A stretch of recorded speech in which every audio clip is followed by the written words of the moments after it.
Por eso es que muchos analistas se pierden porque no terminan de leer y de comprender la cosa. O sea, no hay absolutamente una relación de causa-efecto entre uno y otro. O sea, ¿usted no cree que fue un punto bajo de la justicia? La impresión que yo tengo es que la convocatoria del Consejo de Poder, del Consejo Nacional de la Magistratura, se hizo pura y simplemente para sustituir uno o dos y aquellas personas que habían terminado ya por el retiro obligatorio por asunto de edad. Fue una decisión política lo de cambiar la Suprema Corte de Justicia. Incluso no estaba en programa la sustitución del presidente de la Suprema. Esa decisión se tomó posiblemente esa misma noche cuando uno de los miembros del Consejo Nacional de la Magistratura dijo que no asistía más a esa sesión si no se garantizaba que yo no iba a ser el presidente. Lo que ocurrió ahí, por eso que digo que es una pena que no se haya grabado o que no se haya dado a conocer lo que ocurrió esa noche y lo que yo dije a lo interno del Consejo Nacional de la Magistratura. Pero lo que yo quiero apuntalar es que se ha desviado la atención. O sea, la crisis de la actualidad de la judicatura se ha querido asociar con el caso de Sunland de una manera irresponsable. Y esa crisis de ahora, en el país, todo el país político, económico, social, sociedad civil, sabía lo que iba a ocurrir.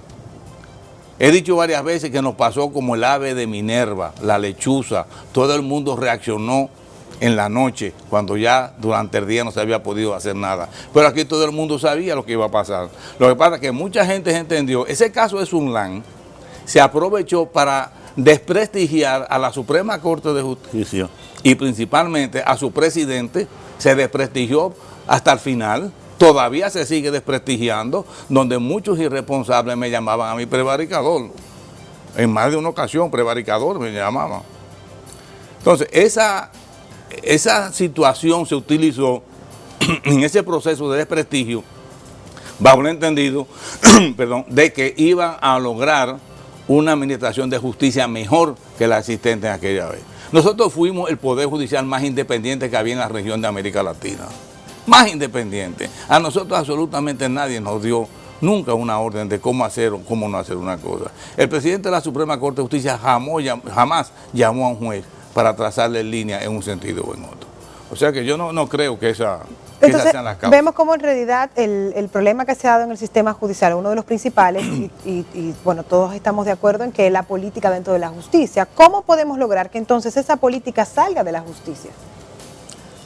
Pero es que yo no creo que la política haya penetrado, haya contaminado todo el sector político. No por eso todo, que yo pero creo, mire, hay que distinguir, por eso comencé diciendo que una ¿cómo cosa... justificar, por ejemplo, que una figura política cuestionada en todos estos últimos años y que ha vivido varios procesos judiciales, siempre se la ingenia para salir bien librado?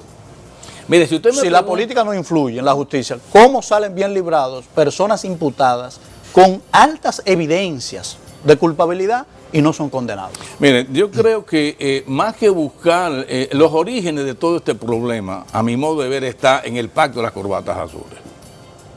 Sí, lo político, hay pero por eso ahí decimos está. que donde la dos personas pura y simplemente se ponen... Primero yo estaba opuesto a que se modificara la Constitución. Porque yo decía que el problema de la República Dominicana no era la Constitución, que había otro problema, que era el cumplimiento de la ley. Se modificó y después yo dije, bueno, vamos, estaría de acuerdo en modificarlo. Ustedes recuerdan que el primer proyecto de modificación a la Constitución que sometió el presidente Leonel Fernández fue totalmente diferente al que se aprobó posteriormente.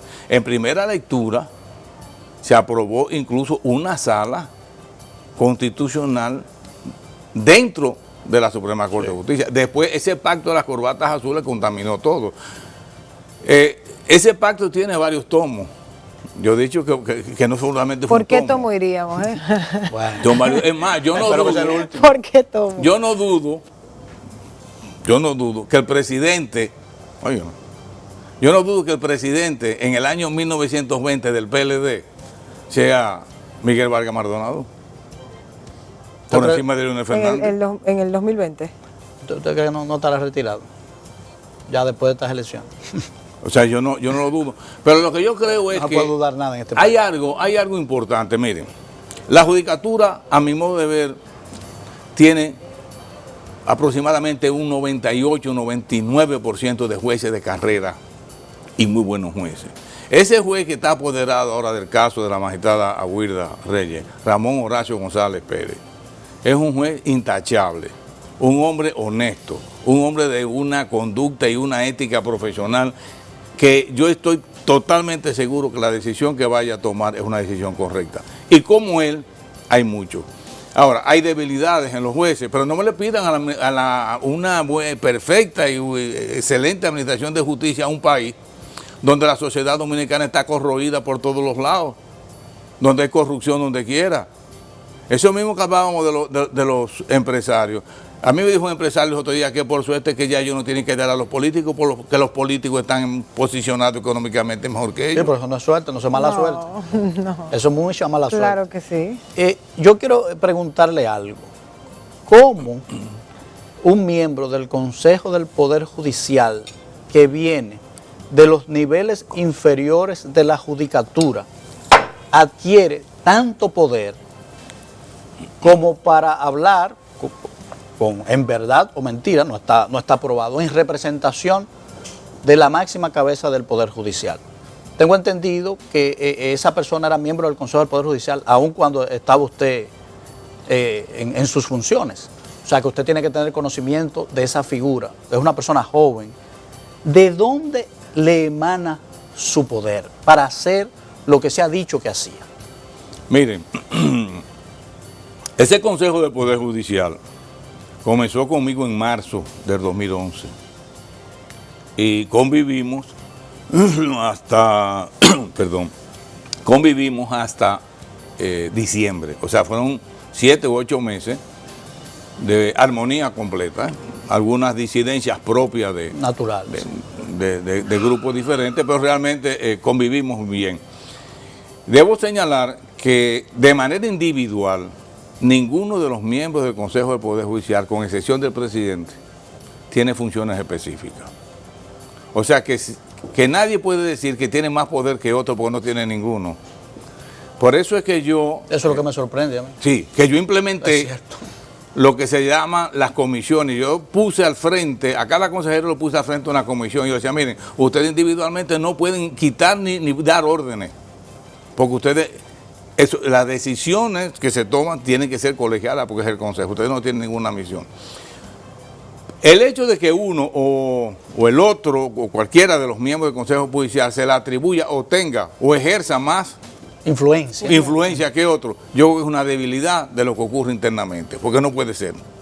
O sea, no fue creado que funcione de esa manera. Sí, es que no puede tiene ser. Razón, no tiene, ¿verdad?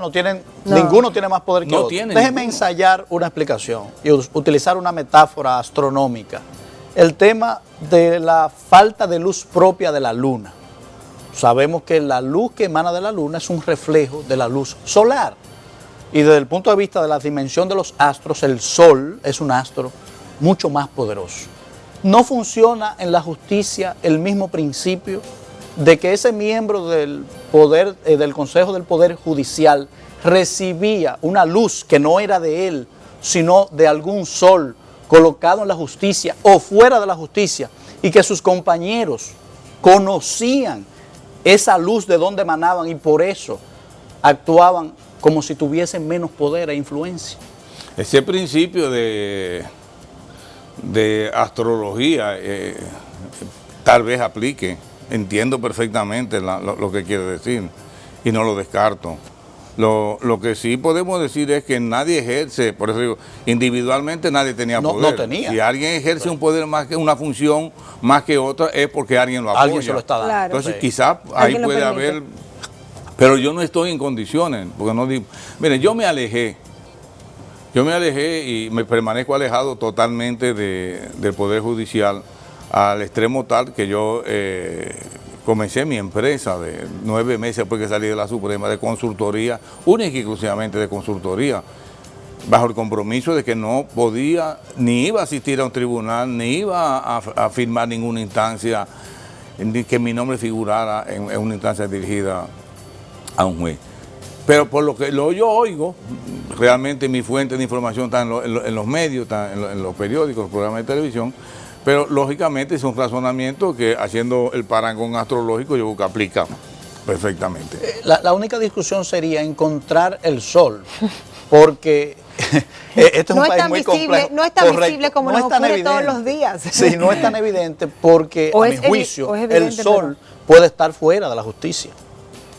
Puede estar fuera de la justicia y que en la justicia solo funcionan satélites, porque la luz es tan potente que puede iluminar varios. O quizás ese sol que vemos todos los días, pero al final... Bueno, lo que yo espero es un gran eclipse. Entonces, yo lo espero. Yo creo que todos esperamos ese gran eclipse. Entonces, la pregunta sería, ¿cómo funcionaría? Porque usted habla de que se queda a lo interno del Poder Judicial. ¿Cómo pudiera funcionar este Poder del Estado para solucionar este tema de una vez por todas, de que de verdad haya esa independencia y de que podamos tener un sistema judicial justo, justicia? Mire, yo no veo ninguna razón por la cual los jueces del Poder Judicial deban ser dependientes políticamente. Les voy a decir por qué. Si nosotros aplicamos los reglamentos de carrera judicial, todas las promociones se hacen a mérito. Nosotros dejamos una escala, un escalafón judicial, perfecto, y dejamos el sistema. Yo creo que el asunto tal vez comenzó a descomponerse cuando se hicieron una serie de promociones de jueces. Y traslados. Y traslados de jueces que fueron cuestionados. Irregulares. No digo que fueron buenos o mal, sino que fueron cuestionados por los propios jueces, porque muchos jueces abandonaron la judicatura. Posiblemente ahí esté la génesis del gran problema. Pero los jueces no tienen por qué, primero, ni el Consejo del Poder Judicial ni la Suprema Corte de Justicia nombra jueces. Los jueces se designan después de un proceso de formación en la Escuela Nacional de la Judicatura durante 2 años, donde obligatoriamente todos aquellos que superen la prueba de evaluación tienen que ser designados jueces. O sea, no le deben favor a nadie. Pero ahí es que está, es solo en lo teórico. Sabemos la devoción que tiene este país por saltarse las normas. Y pusimos 2 ejemplos. Traslados irregulares, demostrado que contrarían las normas que deberían normar esos traslados. Entonces, ¿qué le pasa a los jueces? ¿Por qué obedecen? Porque saben que pueden violarse las normas, sus superiores pueden mandarlo a Barahona, a Pedernales, y no pasaría nada. Entonces, por eso obedecen. Si nos lleváramos de las reglas, eso fuera así, pero aquí no funcionan las reglas. Entonces, ahí entra el tema de la influencia. Cuando hay miedo, cuando no hay reglas fijas, el que manda es el más poderoso. Y se ha dicho, vamos a decirlo con claridad, en este caso, que hay 3 influencias en los diferentes casos que se han visto. Una, la de un líder político del partido de oposición, Miguel Vargas Maldonado, que usted acaba de decir que participó en el corbato de pacto de las corbatas azules, y que todo el mundo sabe, recibió su ración de juez, recibió sus onzas de jueces. Otro, el ex procurador Radamés Jiménez, todo el mundo sabe que es una figura de mucha cercanía al expresidente Leonel Fernández y muchos pueden verlo actuar a nombre y representación del expresidente Leonel Fernández. Y el otro, el propio presidente de la Suprema Corte de Justicia actual, que todo el mundo sabe que también tiene una fuerte relación con el expresidente Leonel Fernández. Y todo termina en esos 2 líderes políticos, Miguel Vargas y Leonel Fernández. Y la gente piensa que tienen influencia en la justicia, ya sea la jurisdicción normal o la justicia electoral o la justicia constitucional, han conseguido todos los fallos favorables habidos y por haber en todos esos elementos. Claramente hablando, ¿usted no cree que de ahí es que emana el problema? De que necesitamos rediseñar esto en mayor equilibrio y no que responda a 2 figuras que no necesariamente toman decisiones en favor de la colectividad. Que se haga como se concebió, me imagino. Eso. Yo quiero decirle que durante mi ejercicio como presidente de la Suprema Corte de Justicia, a nosotros nunca nos trazaron línea. Es más, yo llegué a un extremo de decirle a aquellos que osaron ir al despacho a cuestiones de influencia, que si persistían en esa actitud yo iba a convocar a una rueda de prensa. Por eso yo digo que yo presidí el Consejo, el Poder Judicial. O sea que intentaron hacerlo. Claro, intentaron pero todo, oigan. Claro, pero eso lo hacen en todas las profesiones. Aquí se